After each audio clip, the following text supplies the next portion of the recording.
I do know I have some Irish ancestry, but apparently the Irish didn't keep great records because, well, draw your own conclusion. Some tells me they weren't busy sunbathing. I'm Irish, but I have blonde hair. Supposedly the only reason the Irish have blonde or red hair is because the Vikings invaded, pillaged, and probably other stuff. Those Vikings, the Scandinavians, I don't know if you've been to Sweden, it's like a whole country of Scarlett Johanssons. If I was in Ireland at that time, I would have been, oh no, some Viking lady's coming to pillage me. I guess I'll hide on this bed covered in rose petals. Hopefully she can help me put together that table.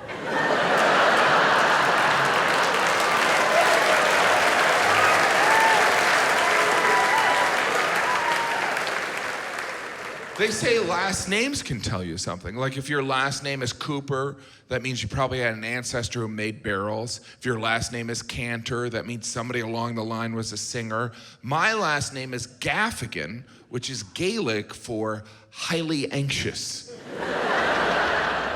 And when I learned that, all I could feel was highly anxious. I mean, how anxious do you have to be for people to go, you should go with that as your name?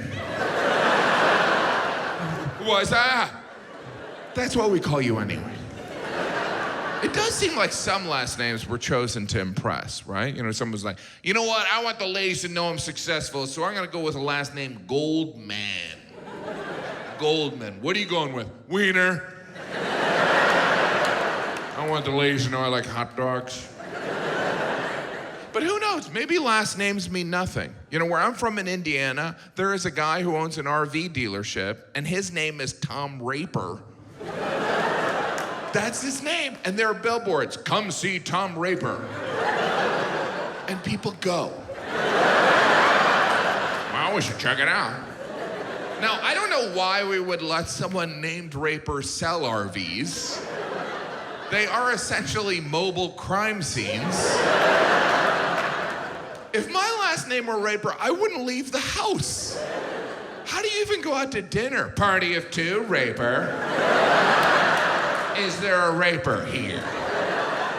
Are there family reunions? Are you a Raper? I'm a Raper. Is this your son? He looks just like a Raper. So fun getting all the Rapers together. In Milwaukee, I stayed in a hotel named The Fister. That was the name, The Fister. And obviously they were sensitive to it sounding weird, so they added a P at the front, so it was the Puffister. Hey, it worked for Michelle Pfeiffer. And that hotel was started by a man named Guido Fister. I thought, my name's Guido Fister, why don't I go into hospitality? Guido Fister, his name sounds like an ethnic slur. Get out of here, you Guido Fister!